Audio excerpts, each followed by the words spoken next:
साजिद तारड़ साहब American president Donald Trump के adviser हैं और पाकिस्तान से बहुत मोहब्बत करते हैं और इसी वजह से पाकिस्तान के जो सियासी मामला थे, दाखिली मामला थे और बैरूनी कुव्वतें जो पाकिस्तान के फैसलों पर असरअंदाज होती हैं या पाकिस्तान के अंदर बिगाड़ लाने की कोशिशें करती हैं, उनको भी बड़ा कीनली ऑब्जर्व करते हैं। तो साजिद भी अस्सलाम वालेकुम and thank you very much for your time.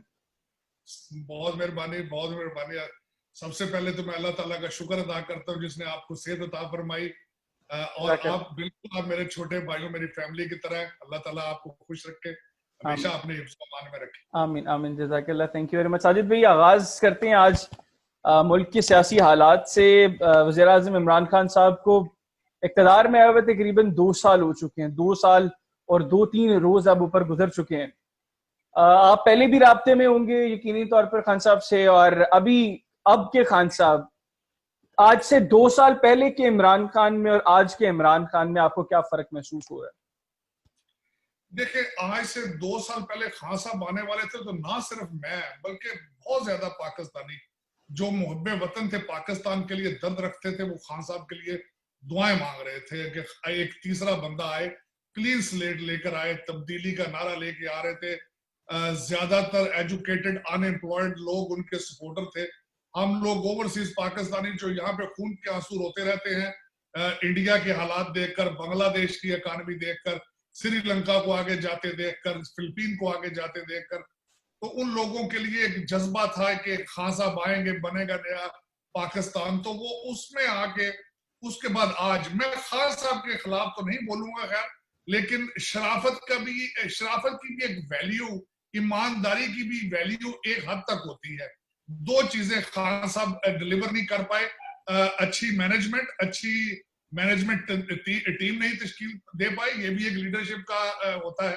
ये तो बड़ी बुनियादी चीज है साजिद भाई। और दूसरा, एडमिनिस्ट्रेशन में फेल रहे हैं, उनके टेबल के ऊपर लोगों ने डाके मारे हैं। पहली दफा जो मेरा दिल टूटा था, खान साहब ने वर्ड इस्तेमाल किया था इलेक्टेबल्स, तो मैं उस पर डर गया था। मुझे बड़ा खौफ आया कि अब ये दूसरी पार्टियों के रिजेक्टेड वही करप्ट लोगों को इकट्ठा करने वाले हैं अंडर इस अम्ब्रेला के इलेक्टेबल के, और खान साहब ने फिर वही किया।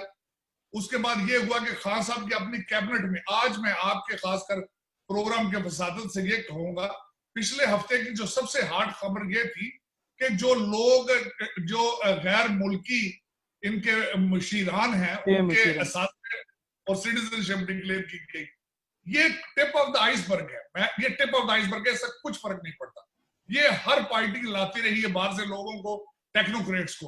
आपका इशू पाकिस्तान बचाने का वाहिद हल मौजूद अब सिर्फ यही है कि 20 ग्रेड से ऊपर के आपके जितने आपके फैसला करने वाले लोग, चाहे सियासतदान है चाहे वो एस्टेब्लिशमेंट है, उनकी बीवियों और बच्चों की नेशनैलिटी और उनके फॉरेन अकाउंट्स, जब तक वो नहीं डिक्लेयर आप करेंगे आप नहीं बचेंगे।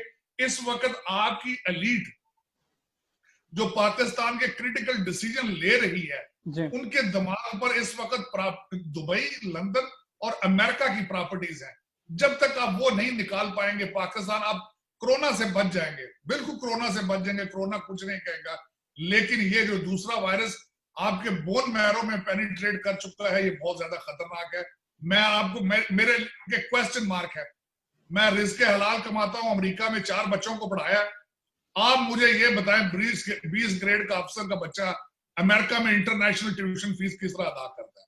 वो पाकिस्तान पे कितना जुल्म करता है, तो जाके तब ये सारा कुछ पूरा होता है। मेरे ख्याल में अगर मुझे पता है खान साहब की सारी तरबियत बार वेस्टर्न सिविलाइजेशन में हुई है, आपका क्या ख्याल है पाकिस्तान खान साहब को नहीं पता? खान साहब को पता है। खान साहब, बल्कि सबसे बड़ी बात ये होती है तो साजिद भाई, फिर एक तो चीज ये है ना कि मुझे एक चीज का इल्म नहीं है, मैं लाइल्म एक चीज से, तो फिर मेरा ख्याल है कि उसमें मुझे उतना ब्लेम नहीं दिया जाना चाहिए।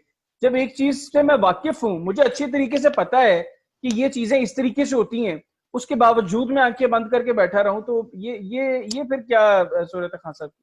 ये गुनाह है, मैं समझता हूं। मैं हमेशा ये बिलीव करता रहा हूं कि मायूसी गुनाह है, इस्लाम कहता है मायूसी गुनाह है। लेकिन इस वक्त 25 करोड़ लोग मायूस हो चुके हैं। मुझे अमेरिका में, वॉशिंगटन डीसी में बैठे मुझे ये पता है कि आपके आटे की थैले की कीमत 1100-1200 हो चुकी है अगर मिले तो। वरना तो मिलते ही नहीं है।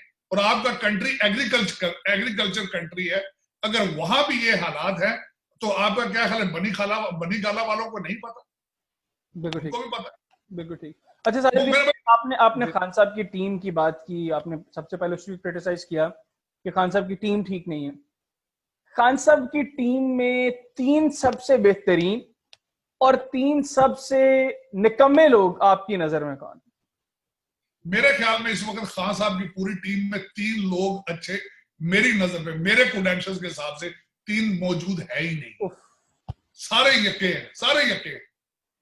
उनकी नजर में मुझे आप ये बताएं, चौहान साहब से शुरू करूं, मैं बुजदार साहब से शुरू करूं, जुल्फी बुखारी साहब, मेरा वो खैर इलेक्टेड ही नहीं है, उनका मैंने क्या कहना है, आपके फॉरेन मिनिस्टर साहब -1 फार्मूले के कैंडिडेट हैं वो, उनके टेबल पे ना कश्मीर है ना फॉरेन पॉलिसी है। उसके बाद मैं खुसरो साहब से शुरू करूं, जो 38 आपके 38% शुगर माफिया में वो और जहांगीर तरीन साहब हैं, मैं उनसे शुरू करूं? मैं कहां से शुरू करूं, कहां से खत्म करूं? खान साहब खुद एडमिट कर चुके हैं कि उनकी टीम, काश के मुझे अच्छी टीम मिलती उनके, बल्कि खान साहब की टीम उनके लिए खतरनाक है इस वक्त। साजिद भाई, ये एक बड़ी कंफ्यूजन है एक चीज में। अब 92 देखिए, के वर्ल्ड कप का क्रेडिट खान साहब लेते हैं, या खान साहब को दिया जाता है, और उसका वाहिद क्रेडिट खान साहब को दिया जाता है जी, के कप्तान अच्छा था इसलिए हम वर्ल्ड कप जीत गए।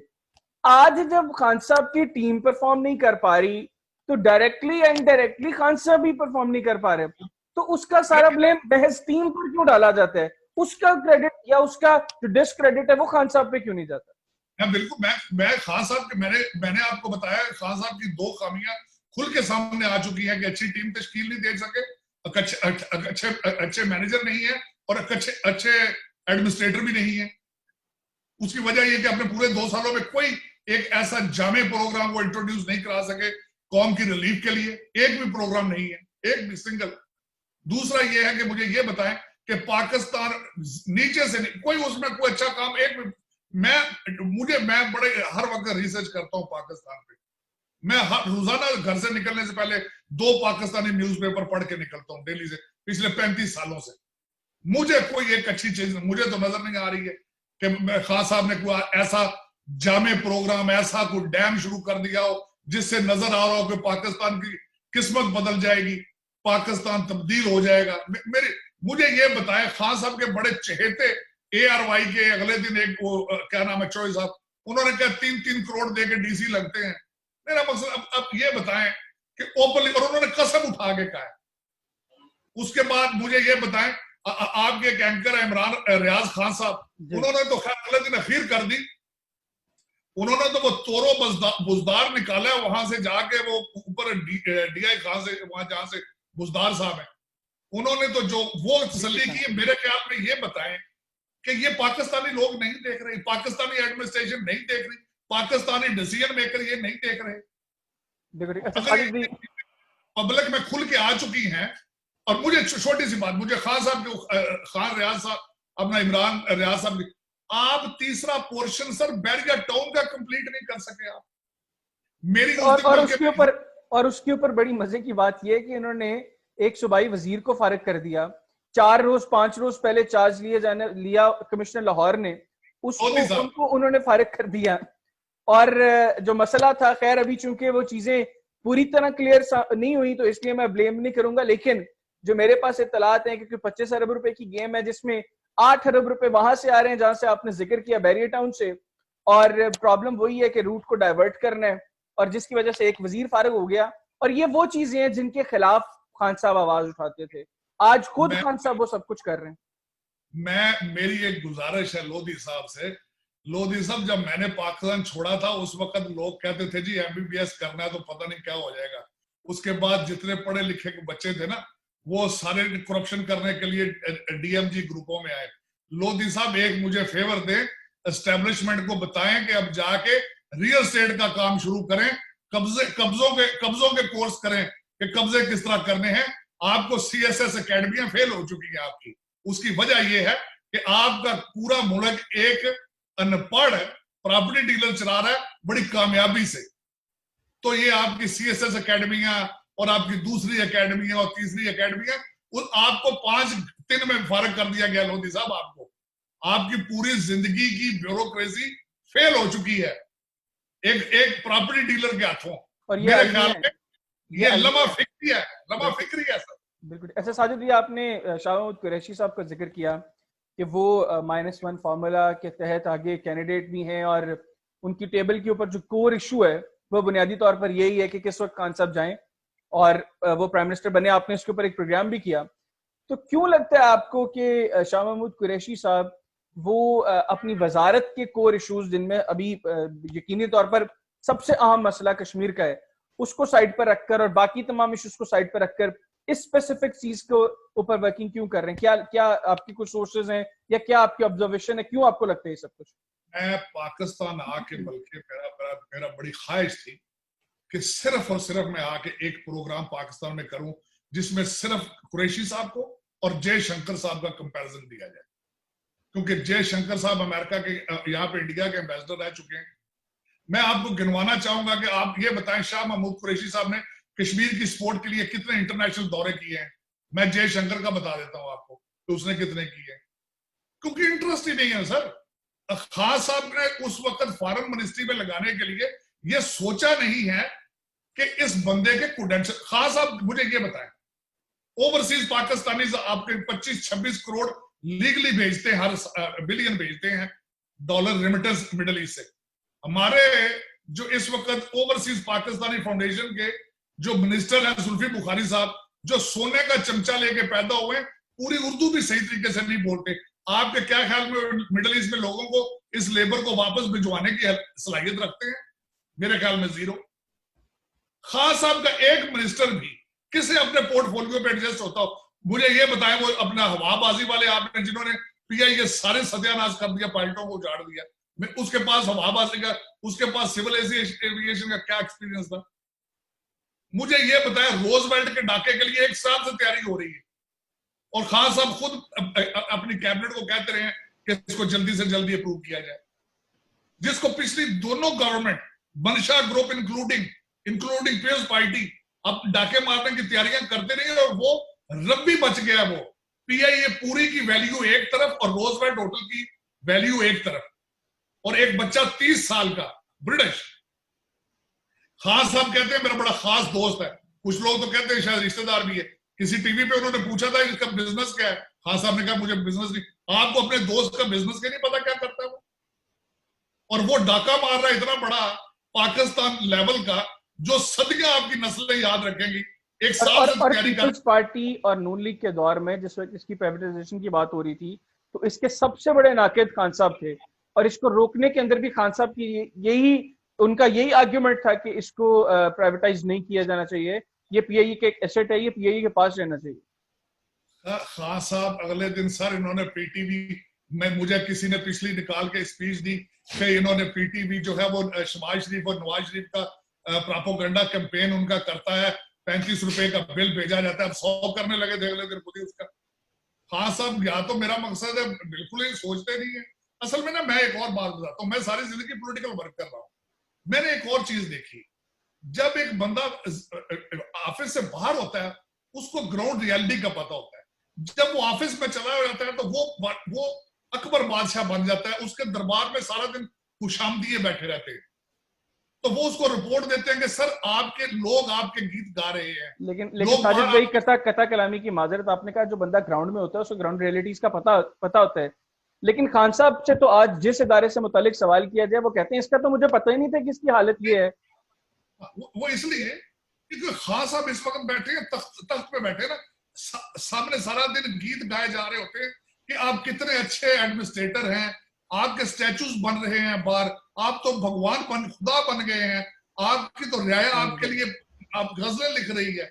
वो खान साहब को तो पता ही नहीं ना इस वक्त कि बाहर 1100 का $1200 का 1200 रुपए का आटे का थैला ही नहीं मिल रहा बाहर, लोग खुदकुशियां कर रहे हैं। मैंने कल एक्सप्रेस न्यूज में देखा कि बंदा बच्चे ईद के बच्चे किसी के लिए शॉपिंग के लिए जिद कर रहे थे, वो बंदे ने बाग में जाके बैठकर 4 बच्चों के साथ सुसाइड किया।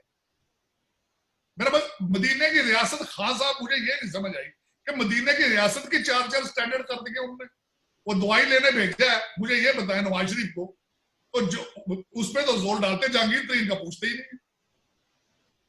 बिल्कुल ठीक। अच्छा साजिद भी, अभी ऑपोजिशन जो है ईद के बाद उनका प्लान है, एपीसी के अंदर जो बाहर चीजें सामने आ रही हैं वो यही है कि एपीसी का बुनियादी जो एजेंडा है वो यही है कि हुकूमत से जान छुड़वाई जाए। तो मौजूदा हालात को मद्देनजर रखते हुए, जिसमें अब एक तो कोरोना एक बहुत बड़ा एक मसला है पूरी दुनिया के लिए, फिर पाकिस्तान की मईशत एक पहले ही बहुत ज्यादा प्रॉब्लम्स थी, फिर कोरोना के बाद हालात मजीद बदतर हो गए हमारे मौशी। तो ऐसे में अपोजिशन ये सिर्फ एक पॉलिटिकल टैक्टिक है गवर्नमेंट को प्रेशराइज करने का, या आपको लगता है कि सीरियसली अब गवर्नमेंट चाहती, अपोजिशन ये चाहती है कि इस गवर्नमेंट से छुटकारा हासिल कर लिया जाए, और इस ऐसा करने में अब क्या उनकी अगले स्टेप्स क्या हो सकते हैं? देखिए, इस वक्त अपोजिशन बिल्कुल इस हालत में नहीं है कि वो जोर डाल सके गवर्नमेंट को हटाने के लिए, और ना गवर्नमेंट हटेगी। उसकी वजह होती है कि पूरी दुनिया में अगर आप पॉलिटिकल साइंस पढ़ें तो अंडर क्राइसिस रिजीम चेंज नहीं होती, और अच्छी भी नहीं होती ममालिक के लिए, और होगी भी नहीं। रहेंगे खान साहब अभी कुछ अरसे के लिए, लेकिन ये मैं सीरियसली हम्बल रिक्वेस्ट करूंगा, खान साहब इन हाउस सफाई करें, हालात खराब है। खान साहब को चाहिए ये करना पड़ेगा, इन हाउस सफाई करना पड़ेगी, क्योंकि खान साहब को बाहर से खतरा नहीं है, अंदर से खतरा है। दूसरी तरफ मैं बताता हूँ ना, मैं दूसरी दो पार्टियों की बात करता हूँ। दूसरी दो पार्टियां ये हैं कि एक पार्टी के लिए तो अभी उजैर बलोच का चैलेंज है, उन्होंने उसके 198 मर्डर भी डाइजेस्ट करने हैं। फरियाल तालपुर को करोड़ों का भत्था है, वो जाता रहा है, वो हजम करना है अभी। दूसरा नून लीग या ये जो आपके शहबाज शरीफ है, इनके इंटरनली अभी इशू बने हुए हैं कि मरियम नवाज आगे आएगी या ये शहबाज शरीफ आगे आएंगे या उनका बच्चा आएगा, उनको इंटरनल कई प्रॉब्लम है अभी कई। तो ये खान साहब के अभी फायदे में है, और दूसरी opposition is not mature yet. तीसरा ये कि पब्लिक अभी उन पे इतमाद नहीं करती पीपल्स पार्टी पे। पीपल्स पार्टी सिर्फ सिंध के अंदर 4 जिलों की पार्टी बन के रह चुकी है, और यही हालात नून लीग के भी है। नून लीग बुजदार साहब की वजह से थोड़ी सी ताकत पकड़ गई है, वरना उसके भी हालात ऐसे ही थे कि लाहौर के 4-5 जिले थे आगे। अब बुजदार साहब ने जो करामात की है उसकी वजह से लगता है कि पंजाब में जोर पकड़ती जा रही है नून लीग, लेकिन वो हल नहीं है पाकिस्तान को बचाने के लिए। पाकिस्तान के लिए सबसे अच्छा यही होगा, मैं समझता हूं, खान साहब की और बाजवा साहब की, ये दोनों का आपस में ये टाइमिंग जो थी बड़ी अच्छी है, और मैं तवक्को करूंगा कि ये आगे कुछ अरसा मजीद निकालें, लेकिन खान साहब अपनी टीम जो है उसको ठीक करें। ये खासकर इतनी बड़ी फौज ये मशीरों की और इतने वुज़रा रखने की जरूरत नहीं है आपको, क्योंकि वो कुछ भी नहीं कर रहे स्वाय आपके साथ आपके लिए ट्रबल क्रिएट करने के लिए। वजीरों को पता ही नहीं इतने वजीर है, मेरे ख्याल में तो खान साहब को खुद नहीं पता होगा कि मेरे पास कितने वजीर हैं आजकल। बिल्कुल ठीक। अच्छा, आखिर में साजिद भी मुझे ये बताइएगा कि अभी 5 अगस्त आने को है, एक साल पहले 5 अगस्त को भारत ने कश्मीर का स्पेशल स्टेटस रिवोक किया, ख़त्म किया, और उसके बाद से मुसलसल कश्मीरी जिस कर्ब में, जिस अज़ियत में ज़िंदगी गुजार रहे हैं, वो आप और मैं भी इसके ऊपर बहुत ज़्यादा प्रोग्राम्स कर चुके हैं, और इंटरनेशनल न्यूज़पेपर्स ने बहुत कुछ पब्लिश किया इसके ऊपर। लेकिन उसके बावजूद अब एक साल इन हालात के अंदर कश्मीरियों का मजीद जिंदगी गुजार जाना, ये मेरा ख्याल है कि पूरी दुनिया के लिए ये खतरे की घड़ी है कि वो खित्ता, वो रियासत, वो इलाका जहां पूरी दुनिया इस चीज के ऊपर आवाज उठा रही है कि यहाँ पर भारत गलत कर रहा है, यहाँ इसको भारत जो है वो ऑक्यूपाई करने की कोशिश कर रहा है, बल्कि कर चुका है अभी के जो हालात के मुताबिक। तो उसके बावजूद भारत वो सब कुछ करता जा रहा है, और अब एक साल उसको मुकम्मल होने को है। और अभी मैं कुछ चीजें पढ़ रहा था कि $5.8 बिलियन का वहां पर पिछले एक साल में नुकसान हो चुका है। 14-15 हजार बच्चे हैं जिनको भारतीय फोर्सेस उठाकर ले जा चुकी हैं, जिनको लॉकडाउन खत्म करने की सूरत में एज प्रोटेक्शन शील्ड बहादुर भारतीय फौज ने इस्तेमाल करना है। वहां पे सैकड़ों की तादाद में खवातीन को ज्यादती का निशाना बनाया गया, और वो भारतीय आर्मी ऑफिसर्स उनको उठाकर ले गए। ये सारे हालात हैं, और अब एक साल गुजरने लगा है और इंटरनेशनल कम्युनिटी अपना कोई किरदार नहीं अदा कर सकी। इसमें बुनियादी कसूर इंटरनेशनल कम्युनिटी का है, या आपको लगता है कि कहीं पर पाकिस्तान का दफ्तर खारजा, पाकिस्तान की गवर्नमेंट वो भी ना अहल रही है सारे मामले में? बिल्कुल, उसमें मैं खुद शर्मिंदा हूँ, मैं खुद गुनाहगार हूं। मैं कश्मीर को एडजस्ट नहीं कर सका, मैं कश्मीर को जस्टिफाई नहीं कर सका। मैं पाकिस्तान के वजारत खारजा को ब्लेम करूंगा इस बारे में। मैं आपके प्रोग्राम के वसाते से मैं खुद क्या कर रहा हूं इस 5 अगस्त को, मैं आजकल यहाँ पे लोकल लेजिस्लेटर्स को मिल रहा हूं, कांग्रेसमैन सेनेटर्स को मिल रहा हूँ, उनको मैं लिख के लेके जा रहा हूँ कि कश्मीर में क्या हो रहा है, उनसे रिक्वेस्ट कर रहा हूँ कि ट्वीट करो कम से, और अगर इसमें नहीं कर सकते हो, आवाज उठा सकते हो, प्लीज एक ट्वीट जरूर करो, आवाज उठाओ।